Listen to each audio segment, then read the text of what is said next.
Welcome back to Primetime News. Special welcome to the folks watching on onespotmedia.com. A reminder as well that you can download our One Spot Media app live from the Google Play Store or the App Store. That's the number 1, followed by the word Spot and Media. First up this evening, a Primetime News special report looking at the dangers some Jamaicans could face if there's a big fire in a high-rise building, particularly in one of the country's poorer communities in Kingston. Some of these buildings are several stories high but have no fire extinguishers, no clear evacuation plan, and no one to get it done. The issue has been firmly in the spotlight since the tragic Grenfell Tower fire in London, England, in June this year, in which almost 80 people died. TVJ Shamela Mitchell visited several locations in Kingston and St Andrew to assess safety procedures. So massive and terrifying was the Grenfell Tower fire that desperate residents were seen throwing themselves from the several stories high structure as they tried to escape being burnt alive.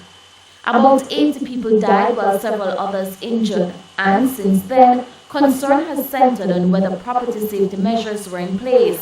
What if something similar happened in Jamaica? What would Jamaicans do? How prepared are we? We visited 2 high-rise buildings in TIVOLI Gardens and Caribbean Palms in Kingston, where over 100 men, women and children live. One way in and one way out. There is no escape. And nothing in place to put out the blaze. We don't have any walls that if any fire, and nothing like that, extension, nothing like that we don't have on the building. On the bottom floor, great. The rest of the one right up to the top is no reaction. So if the bubble was a chance that we don't hear it, but the fact that we don't reach out for it. But how long would it take for someone to get out of one of these buildings? We carried out an experiment. It's a 4-story building and it takes approximately 21 seconds for me to get from the top floor to the bottom floor to escape should in case there's a fire. That's how long it takes when the area is cleared. But in a blaze, people might be in a panic. And it could be a big fast-moving blaze, especially if items like furniture are on fire. One resident pointed to this block in TIVOLI Gardens where a woman burned to death before help could reach her. I live in Doreen. She ended up dying in her house because in the middle of the night, so most people were sleeping at the time. And she had smoke, through the smoke, and when we go here, we couldn't get the door to burst out. So the smoke collaborated with me, breathing space in this, so by a magic car, kick out the door and get somebody, window them out. To share newspaper, we're reaching there, sharing the burn. We have children in the building, so when we want to know that when we have a fire, we can know where to go, where to run, what to do fastly, that it don't spread and affect the children or us.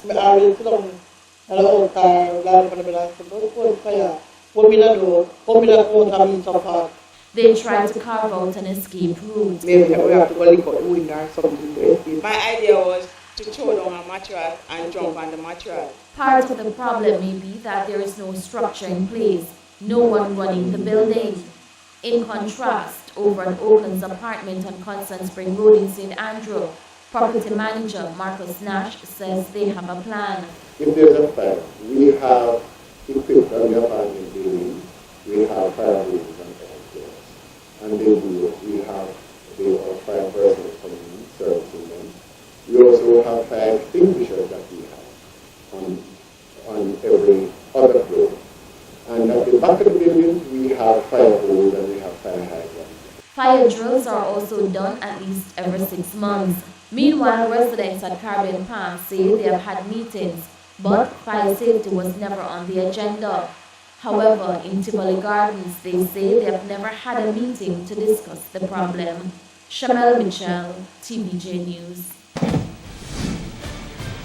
PNP candidate for South East St Mary, Dr. Shane Alexis, has filed a defamation lawsuit against the president of Young Jamaica, Howard Chamberlain. This follows a media release by Young Jamaica that Dr. Alexis, who is Canadian, deprived Jamaicans of scholarships via the Jamaica-Cuba medical program. Attorneys for Dr. Alexis said they wrote to Mr. Chamberlain on October 14, demanding a retraction and apology by October 17. However, they say both Mr. Chamberlain and Young Jamaica failed to respond to the request. Dr. Alexis says his family paid for his studies in Cuba. The PNP also stated in a release that Dr. Alexis received a scholarship to study in the Spanish-speaking country. Day 2 of a massive roadblock in northern Trelawney as angry residents vented their frustration with the poor road conditions. They used large trees and boulders to block several roads from Granville through Bounty Hall into Wakefield, as well as the Dumfries Main Road, which leads from Trelawney to St. James. TVJ's Lana Franklin reports from a Western Bureau in Montego Bay. When we drive in a taxi, you have to ball out and they tell the driver, drive and take time. When we come out of the taxi, I'll pain in my back. Right? Because of the bad road condition. Several potholes and craters filled with water lined the roadways as our news team was forced to park our vehicle and be transported some 7 miles via motorcycles. We passed several residents along the roadway trying to make their way out on foot. At least 5 schools have been affected by the roadblocks. Some forced to close their doors for the 2 days, while few students turned out for classes at other institutions. The Mushet High School principal, Leighton Johnson, says the closure of school for the 2 days will certainly affect his students, especially now that they are preparing for end-of-term exams and the upcoming CSEC exams. He added that the roadway leading to his school is cause for concern, as students have fallen victim to robbery due to the state of the road. In the evenings, especially when students are to go back to Adelphi, Dumfries, Somerton, and to Montego Bay, when students have the extra lessons, the extra classes, we have to, as best as possible, encourage them not to walk alone. And principal for the Granville Primary School, Ivanhoe Gordon, says his school experienced low turnout for the 2 days. Yesterday we were down about 50%. Today we are low, because quite a number of our students come from the catchment area. Taxi operators who ply several roads in Trelawney say the poor road condition of the roads is costing them. We operate a bus from Wakefield to Mobile for the past 5 years, and every year when we check my overhead expense, may I brush sometime all 60,000-70,000 just the front end parts alone. Meanwhile, counsel for the Wakefield Division, Jonathan Bartley, says he is calling for an audit to be done on the major thoroughfare. Every time they come saying that they're repairing, they're fixing, they're patching, and the amount of money that we are hearing that they are spending on this road, we are not seeing it. The residents say they will continue to block the roads until they have been addressed by their Member of Parliament, Victor Wright. Several calls to Mr. Wright's cell phone went unanswered. Lana Franklin, TVJ News. A top story this evening, sky-high danger. TVJ News finds major fire safety concerns in some high-rise buildings in the Court area. And still ahead, bear with us while the Security Minister is making that comment. And in business news, the latest on the dot. We'll be right back. Welcome back. Continuing the news. The security forces say they've conducted hundreds of searches so far. They have not found a single gun, but have found ammunition in Denham Town, the site of the second zone of special operations. They shared the latest at a press briefing today. TVJ's Anthony Lung reports. A ZOSO press conference 3 days after the second zone in Denham Town, Kingston was first announced. Ground commanders and communication officers from both the JCF and the JDF gathered to give an update. ZOSO is the government's crime-fighting and social intervention plan to rescue communities beset by crime. First, the security forces start with barricades, cordons, and searches. They have checked in excess of 9,000 persons. As a matter of fact, 9,913 persons would have gained access and exit to the community since they started. They have searched over 2,000 motor vehicles. They have processed a number of individuals. It was over 9,000 searches, so we would have searched one person more than once. Guns are the weapons of choice in murders in Jamaica and for many crimes overall. The cops found about 9 guns in the first ZOSO in Mount Salem. So far, no guns have been found in Denham Town, but so far, we got feedback that they found 34 9mm rounds. Where we find rounds is an indication that there could be guns. So the members of the security forces are still on that operation, searching, because we are very cognizant that guns and ammunition are in this space, so it is our intention to find them. During the announcement of the zone, the commissioner disclosed that 12 known gangs are operating within Denham town. So far, no one has been arrested, but the security forces say it's still early days. Meanwhile, as for the social intervention plan that is to accompany Zoso in Denham town, as has been the case in Mount Salem, the authorities have not yet announced what specifically they will do. That announcement is expected shortly. Anthony Logg, TVJ News. Bear with us, that's a word from National Security Minister Robert Montague to residents of Denham Town as the security forces settle into their operations in Denham Town that was declared the second zone of special operation on Tuesday. The security minister is also defending the usefulness of the zones in the face of criticisms from quarters, including the opposition. He says the recent takedown of several of the island's most wanted is due to the displacement of the gangs caused by Zoso. This, he says, is making them more vulnerable, and already there are positive results. So far, we 6 of Jamaica's most wanted and our top most wanted have been taken up, and largely because they were displaced. We had Marlon Perry, there is the fellow from Hanover, you had Salam from Westmoreland, you have 4 guys out of East Kingston, and you have the 2 from GCT in St. James. You have seen an increase of the take-up of illegal guns off the streets. He's asking residents of Denham Town for their help. There will be some inconveniences, but we ask the people of Denham Town to cooperate with the security forces. You found that in the first zone, there has been no murder since the zone has been declared, which is one of the criteria we had laid down, no murders in Mount Salem, within the zones actually. And we are hoping for the same thing in Denham Town. We are hoping to engage the people. We are hoping to build the trust between the people and the police so that persons will feel comfortable again in their own community and to take charge of their own destiny. He insists that Mount Salem has been a success and pointed out that no murders have taken place within the Mount Salem zone. He says Denham Town will be just as good. In the meantime, the security minister is challenging the local media to help make Jamaica a safer place. He says there is too much sensationalism and journalists have a part to play in the development of the country. He says highlighting negativity alone does no good. I want the journalists to play their part, our entertainers. So rather than be out there telling about bleaching skin and all that, to begin to look at being the reflection, the conscience of the society. What do you mean by journalists though? How journalists come into this, Minister? Because you carry a positive message, and as a journalist you also reflect and should talk about the good news. What about this police man who helped to deliver a child in the back of his car? Private car. What about the policeman who sees 3 ladies recently on the highway who were in trouble and stopped in his private car and renders assistance? We don't hear these stories because maybe they're not sensational, but we also need to tell the good news in the police.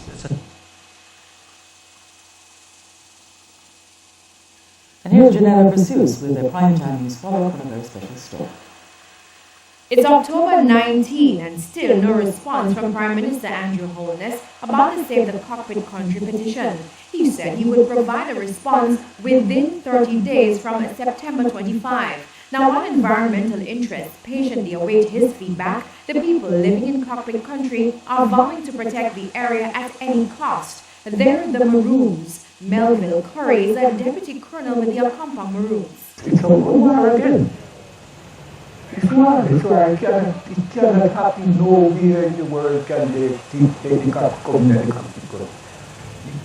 The whole, the Paris Assembly, isn't it?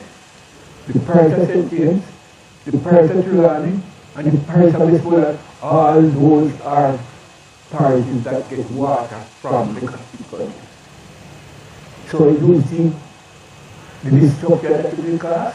Proposals for mining are of concern for the Maroon community. Show me where in Jamaica mining of taking place on that particular area is better off than how it was. But importantly, they want to have resolved the matter of establishing clear boundaries for the area. The Cockpit Country belongs to the Maroon. So you own the whole land? Of course. Going from where to where? Well, the treaty says from St. Elizabeth, from St. James, from St. Anne's, Trelawney. And that's the whole half of what? No, the cockpit country border or the parishes. And that is where the cockpit country. And we have about 5 different boundaries. We are yet to disagree on any of these. The Maroons say they depend on cockpit country for food, water and medical purposes, among other things. They say they've occupied the area since 1655 when they fled the plantation. Cockpit is condemned. In Port Royal, the place that named Cockpit was condemned prisoners go here. The Cockpit country is the Cockpit Mountains. Here they condemn the people, the black people. The slaves, they condemn the slaves, the people who didn't want to be slaves, who the Spanish free, and they took to the hills. Some went to the Blue Mountains, some to the Janko Mountains. We went to the Cockpit country, and we depend, and we are determined that the Cockpit country is ours, and it can always be ours. More than 20,000 people signed the petition to save the cockpit country. The Maroons are now saying they want in on the dialogue with the government. Janella Press News, TVJ News. Some may view it as a small effort, but already one institution has responded to a story we aired yesterday about the social conditions that exist in parts of Western Kingston, Pink Lane to be precise. Our reporter Kirk Wright has been looking at the social issues the people on Pink Lane have been facing and how it affects how they live. He went back to the community today. More in this report. In many parts of Pink Lane and also in other communities in Western Kingston, the failing infrastructure is a big part of the problem people face. Yesterday in my report on things that have gone bad in Pink Lane, I highlighted a rotting utility pole that could collapse at any time. Today, the Jamaica Public Service was in the area removing defective poles, much to the relief of the people who were concerned about the danger they posed. Donovan Samuels, the councillor for the TIVOLI Gardens Division, under which Pink Lane falls, went to the area today on our invitation. Mr. Samuels knows the squalor in which many Pink Lane residents live. We asked for his assessment of the living conditions there. The conditions on Pink Lane are described as terrible. Pink Lane has some of the oldest housing stock in this country and the corporate area. And they have deteriorated to the extent where they need it. Well, basically most of them need to come down or serious renovation. Since he was there on our invitation, we also took the liberty of taking him to a yard where the living conditions are just simply poor all around. Sewage water greeted him at the gate. He had to skip his way all around the yard to get a full assessment of what we experienced during our visit there yesterday. Mr. Samuels agreed that sewage popping up in yards along the lane is a major problem. The sewage lines are collapsed, both on the road and in the yards. JCF will be running sewage lines along the road, and they will be making the lateral connections from all the yards. Until then, we're going to be continually having this situation with sewage. The residents here, though, have big expectations that with the zone of special operations, the community development aspect of the program will kick in fast, and dilapidated structures like this one at the corner of Pink and Beeston Street will be torn down, and they will finally get proper housing stock. From what Mr. Samuel says, it sounds likely, but not final. The housing stock will have to be looked at. UDC, I think, has a general design as to how they're going to be designing the housing stock for this part of the city. So I think that will, I'm not so sure if that will come into being during this time, but that is something that has been looked at. I asked the councillor also about the lack of civic pride, particularly because the problem of improper disposal of garbage is chronic. Among this pile of garbage here at the entrance of Pink Lane is filled in scandal bags And that's because some of the people have no toilets. Some argue that a big part of the problem, though, is how the people treat what they have. And with any new development, the place, if not well maintained, could easily revert to the same state as before. We put that concern to Mr. Sanders. Well, the expectation is that once we have an economy which is booming, people will be able to find jobs. And once people have jobs, people will take care of themselves and the environment in which they're in. Plus, if we as a government can assist in making the environment one conducive, then I think the people will be living in a different environment and we're thinking and behaving differently. Kirk Wright, TVJ News. Time now for the responses from our friends on Facebook and Twitter, and Archie is at the spine board. Thanks, Doreen. Here's a question today in relation to Shamela Mitchell's lead story. We're asking, do you have a fire safety plan for your home and what does it entail? First comment from Tamara Thomas, who says, apart from the fact that my big black tank is always full of water and the hose, which is very long, is on it, no I don't.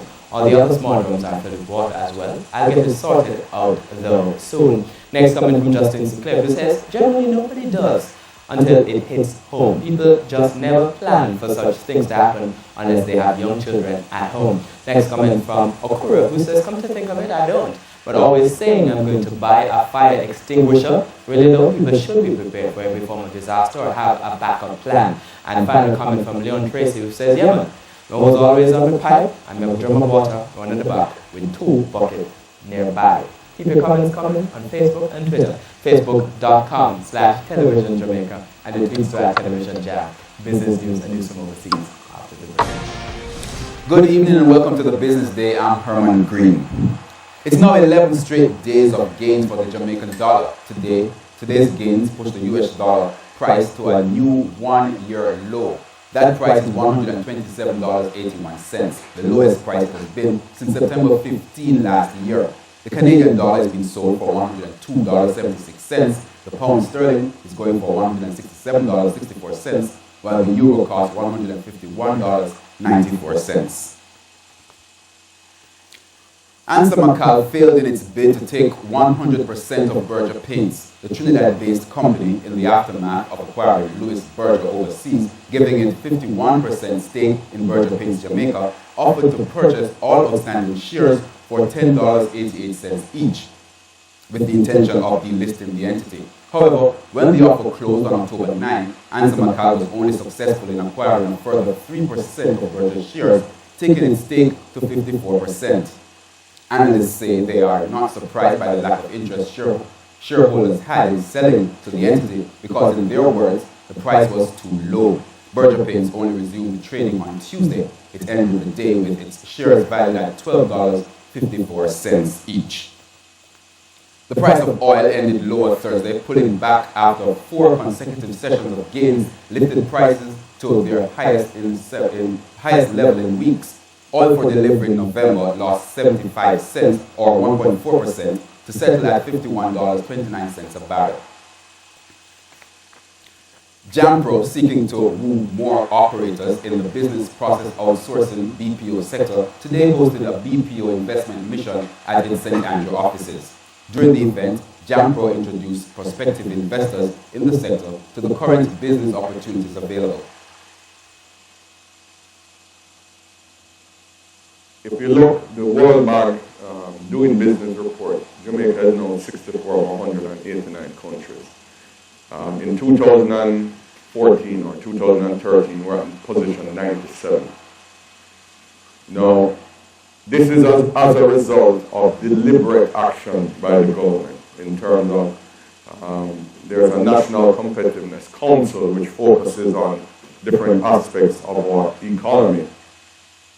BPO companies already in Jamaica outlined to prospective investors why Jamaica is good for business. Philippine de-risking, Philippine fatigue, having to send your management over for 25-hour flights, $8,000 airfares, staying 2 weeks away from their families, etc. And here it's like left yesterday at 6 a.m., got here at 11 a.m., you know, and it was an $800 airfare.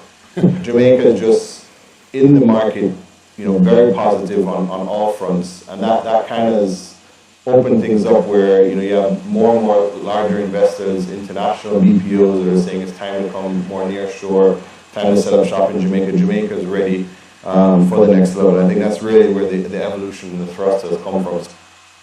Prime Minister Andrew Holness has targeted the BPO sector as one to bring thousands of jobs to employ mainly young people, among whom unemployment exceeds 25%. Mr. Holness recently said 25,000 new jobs will be created in the BPO sector by February next year. The JSE index continued its bull run, closing at a new all-time high on Thursday after adding a further 1,485 points. The junior market index gained 22 points. The winners of the day included Barita Investments, Cable and Wireless, Consolidated Bakeries, Iron Rock Insurance, JMB Group, Lasco Distributors, Panjam and Supreme Ventures, Access Financial, Carreras, Jamaica Stock Exchange, Radio Jamaica and Separate were among the losers. And that's the business day. I'm Herman Green. Good evening.